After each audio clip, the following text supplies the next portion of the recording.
Welcome in to another stitch tutorial. Today we are going to be doing, as the title suggests, the Tunisian knit stitch. So Tunisian on its own already looks partially like knitting anyway, but this takes it to another level. I'm only going to do a small swatch for you, but with this, it doesn't matter how many stitches you do, it works with any amount. So I'm going to do 1, 2, 3, 4, 5, 6, 7, 8, 9, 10, 11, 12, 13. I think 14 should be long enough to show you. So do your base as you would any normal Tunisian. So you're literally going into the chain, yarning over and bringing up that loop and keeping it on your hook. So you do that all the way along as you would ordinarily.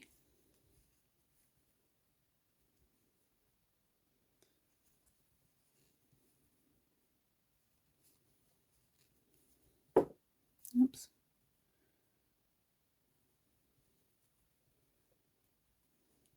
What have I just done? Hang on, let's come out of that one. Do it again.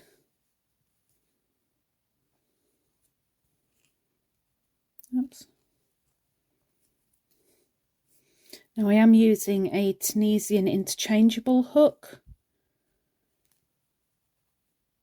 Obviously, depending on how big your project is, depends on how long a hook you do. You use, not you do. I don't know. It's one of those days. So there we have all the loops on the hook. And now we do the Passover row. So we yarn over and pull through one loop. And then yarn over and pull through 2, yarn over and pull through 2, pull through 2, all the way back till you've got one loop on your hook. Now I have had the question asked me a couple of times, so I will let you guys know again. When you've got all your loops on your hook, that's only half a row done. When you've done this Passover row and you get back to the point of this, then you are row complete. Now, when it comes to doing this particular stitch, ordinarily in Tunisian, you'd go under this front post.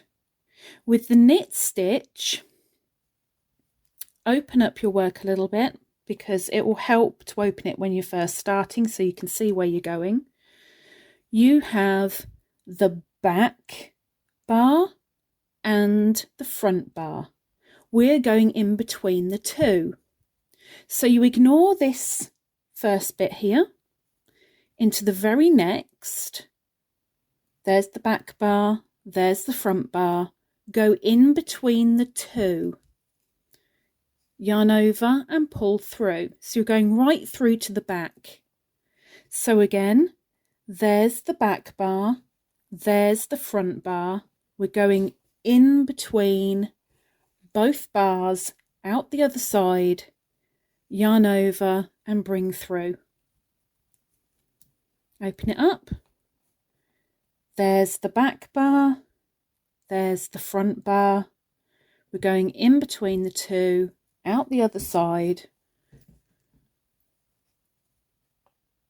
and you do that all the way along. And we now have a visitor with us. Thanks, Bean. Nice of you to join us.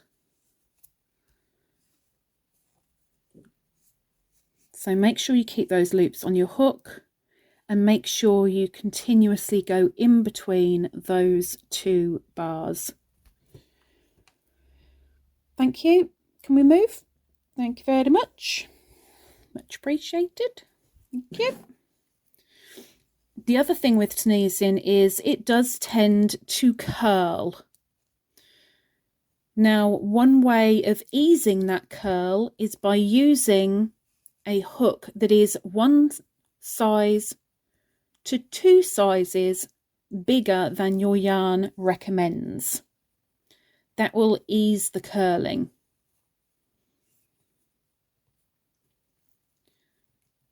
Go one more. Now we're on the end. So we're taking the front and the back and through, yarn over, pull through.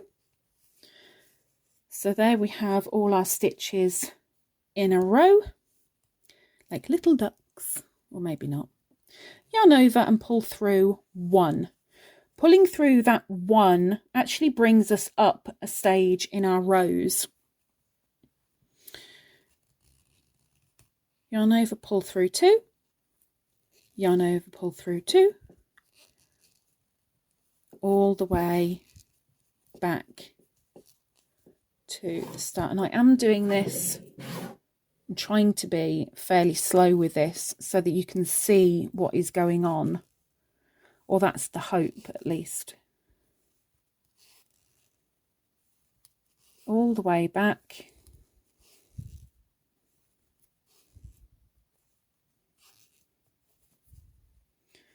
And there we have the first. And right now you're like, can't see anything. Well, you will have a ridge on the back in the beginning, but let's carry on.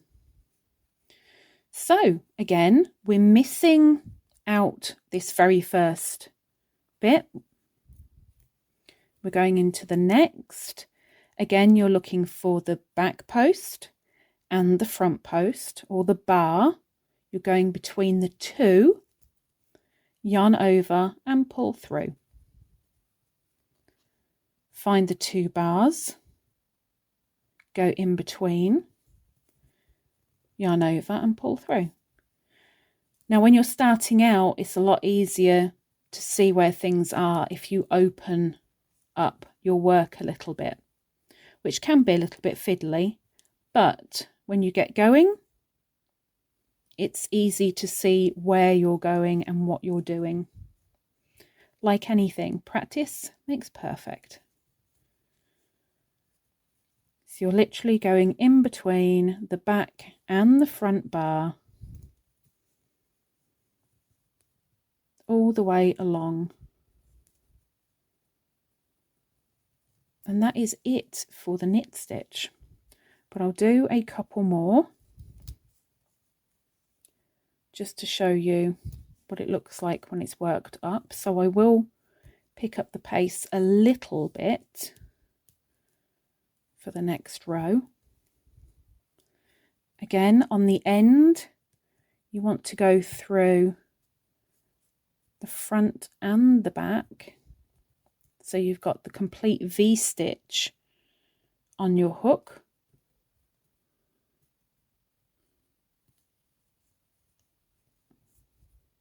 Yarn over and pull through. Okay, now we're doing the Passover row. So now we do yarn over, pull through 1, yarn over, pull through 2, yarn over, pull through 2, yarn over, pull through 2, all the way back to the beginning. It really is that simple. In fact, in a sense, it's more simple than the simple stitch if you're used to standard crochet.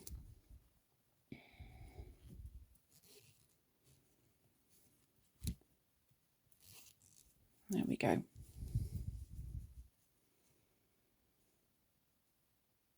So let's do our next row. Go in between the bars. Remember, front and back bar, you go in between the 2, right through the middle of them, right to the other side of your work. If you need to manipulate your work to be able to see where the back and the front are, so that you can go through the middle, go for it.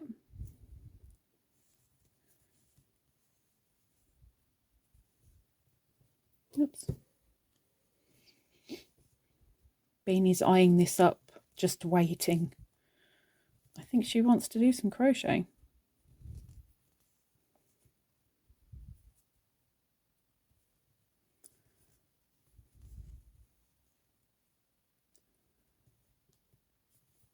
And the last one.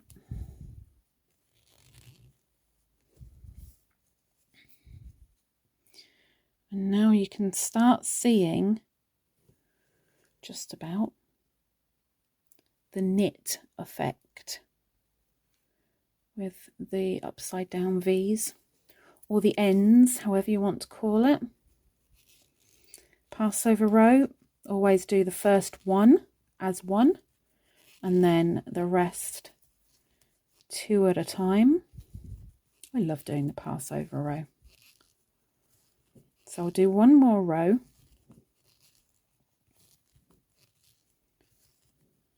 Oops.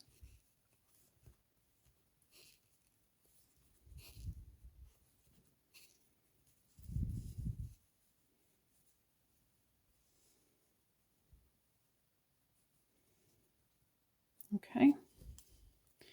So last time, in between the two, yarn over, pull through, in between the two, yarn over, pull through. You're not going into the top, you're not going into the bottom, you are literally going between the bars and out to the other side to create this knit stitch.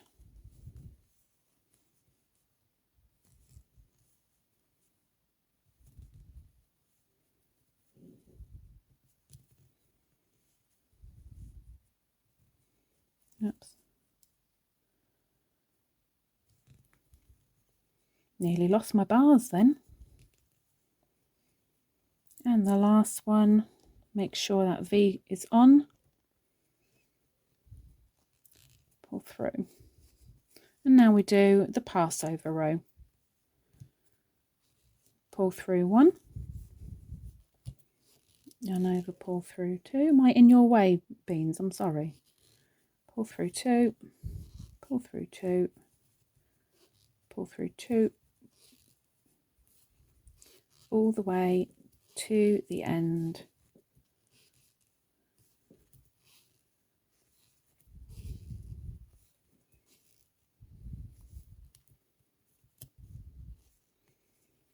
And there you have it. So let's put on a hanky marker. Details for these are in the description below. Coming over 400 different colours. And there we have the knit stitch. This makes for a really nice thick fabric, especially for baby blankets or lap gowns. You see the ends, the upside down V's. And then on the back,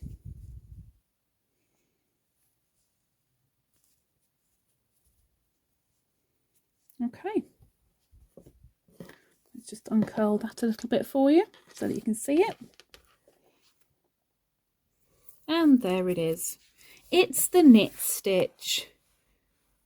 Columns of knitting. Maybe you give it a go. Maybe you want to, maybe you don't want to. Maybe something else might inspire you next week for next tutorial. Please come by and have a nosy. Give a thumbs up if you're willing. Maybe you want to subscribe down below. And if it helps you, all the better. Well, let's see what happens next week. Till then, take care. Bye-bye.